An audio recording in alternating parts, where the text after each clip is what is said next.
That same Jesus can do the same for you. He did it for Ian McCormick. Ian didn't know that in a few hours he would be lying in a morgue, killed by the poison stings of 5 box jellyfish. But what happened in those few hours changed his life for eternity.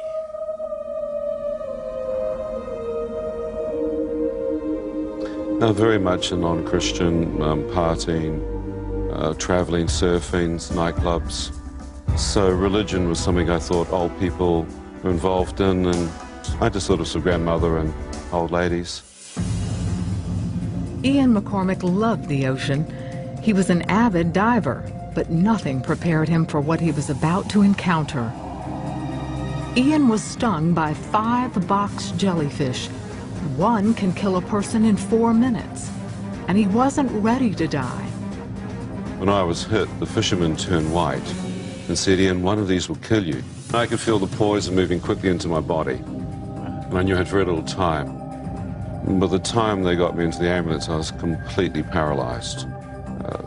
So I was frightened. I thought, well, perhaps I won't make it. Is there life after death? And as I'm questioning all these things, my mother appears in a clear vision in front of me, on her knees praying. I didn't realize, but back in New Zealand, my mother was the only Christian.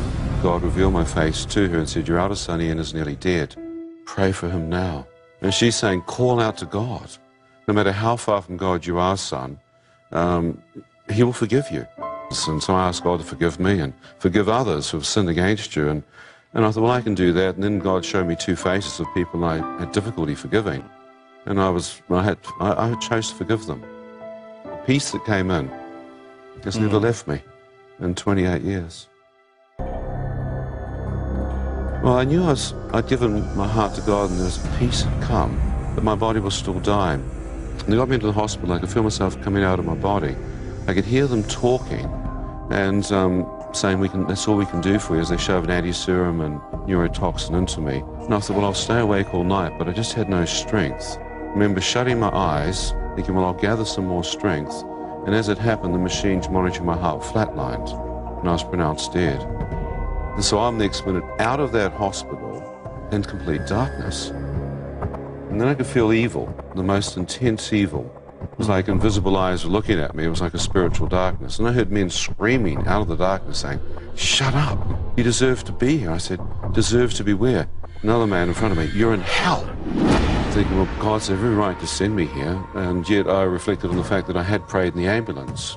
Next minute, radiant light pierces through the darkness and draws me out. And then I see this tunnel of light. What's that? I'm now drawn into this narrow tunnel. Jesus said, small is the way, narrow is the way.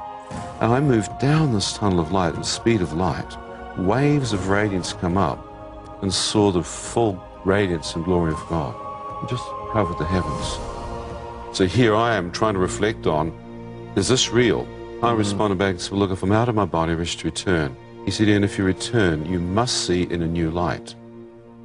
I said, well, are you the true light? His response to me was, Ian, God is light, and in him there is no darkness at all. 1 John 1:5. God is light. I'm thinking, well, darkness, I've just come from that. They called it hell. It's just the kingdom of heaven. Is that Almighty God? And I was shaken. I thought, he knows my name. He knows my thought before I even speak. Then he must see all my sins. And I'm not a good man. And I cried like a child as waves of love and acceptance which came into me. I said, well, God, you can't love me, and started telling him my sins. And each sin I told him, more love. So I walked into this cloud. As I did, my hand disappeared, and then I put my face in, and I couldn't see my own spiritual body. It had been eclipsed by the radiance. It was like veils of miniature stars. As I moved through these veils, I could feel the light that I'd stepped into, and it was now healing my heart of hearts, my broken heart. The cloud began to part, and I saw Jesus with his hands outstretched, bare feet, dazzling white robes. It's as though he had taken this cloud and clothed himself in garments of of this cloud of light. And as I looked towards the face of the Lord, radiance, the source of all the light, was coming out of his face. You knew if he spoke, constellations, galaxies would come into existence. And I can see a whole new world opening up behind him. It's as though he's been a door of light. And as he's opening this doorway into eternity, I can see fields, grass with the same radiance and glory that's upon him right across the pasture.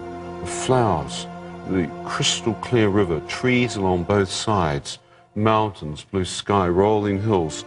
As I'm standing there, I knew I'm home. I just began to step forward, and Jesus came right back in front. The door closed as he said, "Now, Ian, now that you've seen, do you wish to remain here, or do you wish to return?" I said, "Remain here."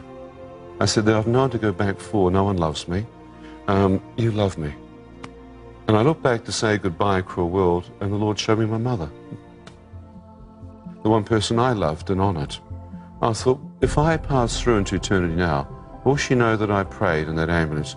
Will she have any concept that her prayers helped her son to give his heart to the Lord in his dying seconds? Will she have any way she would know this?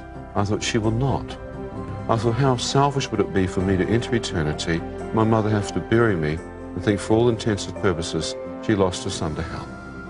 I said, "Lord, I want to go back." He said, "Ian, if you return, you must see things in a new light, from an eternal heavenly perspective, not a temporary earthly one." I look back again. My father, my brother, my sister, hundreds of thousands of people appeared behind them, a sea of humanity. I said, "Well, who were they?" He said, "And I want you to go back and tell them also, because most will not come into a church any longer to hear my name." I said, "But God, I don't love them. I don't know these people. I know my family. I love my mother." He said, "Ian, I love them. I desire all of them to come to know me." I said, "I don't understand that love. How can I go back down a tunnel into darkness and back into my body?" He said, "Son, tilt your head.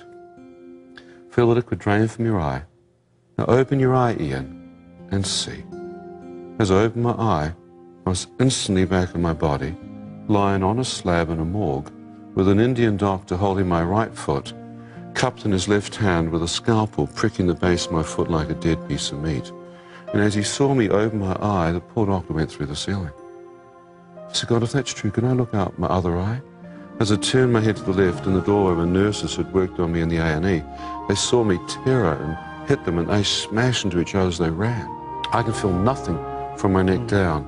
I said, "God, if I've seen you, can you please heal me and enable me to walk out of the hospital and live a normal life?" The power was like electricity coming from the tip of my head. Death had come in through my feet. Now life was coming in. And within 3 or 4 hours, I was totally healed and walked out of the hospital. And I believe in the resurrection power and the healing power. And I said, "God, what's happened to me?" He said, "You are a reborn Christian." He said, "Read a Bible." I said, "I don't know what a reborn Christian is. Do you have to die and come back to life or something?" He said, "No, read a Bible, son." I said, "I don't have one." He said, "Your dad has." In 6 weeks, in 1982, I read the entire Bible. All my sins had been forgiven when I prayed in the ambulance.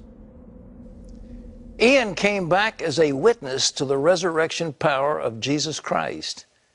He testifies that heaven and hell exist, and where we spend eternity depends on the decision we make now.